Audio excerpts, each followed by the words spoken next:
ગુજરાત પ્રદેશ ભારતીય જનતા પાર્ટીના અધ્યક્ષ જગદીશ વિશ્વકર્માએ માંગરોળ તાલુકાના આંબાવાડી ગામે આદિવાસી પરિવારની મુલાકાત લીધી હતી।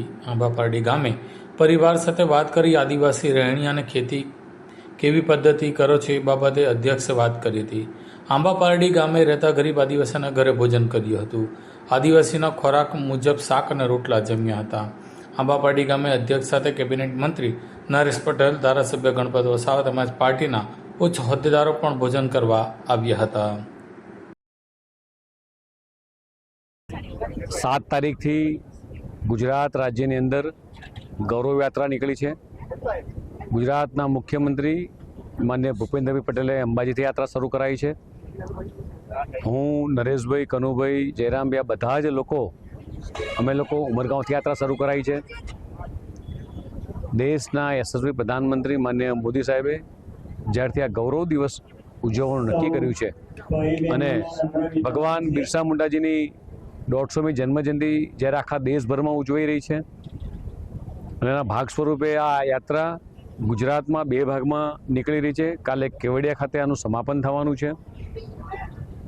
ત્યારે આજે માંગરોળ વિધાનસભાની અંદર માનનીય ગણપતભાઈ વસાવા જ્યાં યાત્રા પહોંચી છે ત્યાં આગળ ભગવાન બિરસા મુંડાજીની અને તાત્યા ભીલની આ પ્રતિમાનું અનાવરણ કાર્યક્રમ રાખવામાં આવ્યો હતો।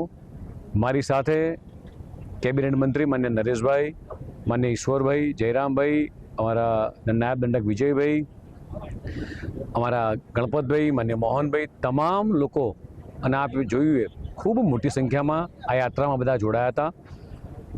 આદિવાસી જનજાતિ સમુદાયનો આ વારસો જીવંત કેવી રીતે રહે, ભગવાન બિરસા મુંડાએ આપેલું પોતાનું બલિદાન અને આજની આ યુવા પેઢી એ કઈ રીતે યાદ રાખી શકે અને આ યાત્રામાં આપણે બધું વસ્તુ જોઈ રહ્યા છીએ। સાથે સાથે અહીંયા માંગરોળ ખાતે અને દરેક યાત્રાના સ્વરૂપ જગ્યાએ રાજ્ય સરકારે માન્ય ભૂપેન્દ્રભાઈએ, માન્ય નરેશભાઈએ વ્યવસ્થા કરી છે કે આદિવાસી વર્ષો પહેલાં શું જમતા હતા તો એ ખોરાકની અલગ અલગ સ્ટોલ લાગેલા હોય છે।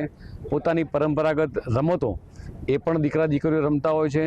સાથે સાથે વિશેષ અહીંયા આજે સેવા ક્ષેત્રનું કેમ્પનું પણ આયોજન કરવામાં આવ્યું હતું।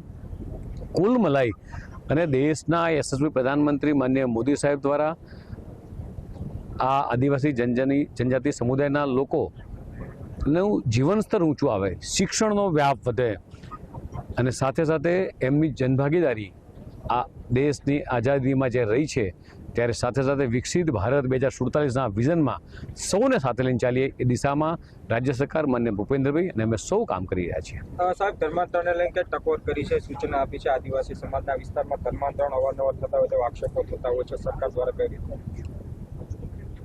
હું આજના આપના માધ્યમથી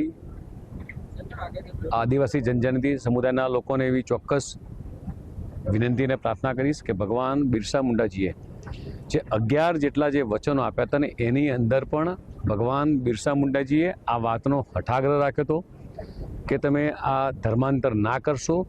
એ જ વાતને ફરીથી મેં આજે અહીંયા મંચના માધ્યમથી પણ કીધી છે કે ધર્માંતર આપણો ધર્મ, આદિવાસી સમુદાયનો ધર્મ એ ખૂબ ઊંચો ધર્મ છે, તો આ ધર્મ આપણે અપનાવી રાખીએ એ વાત મેં કરી છે।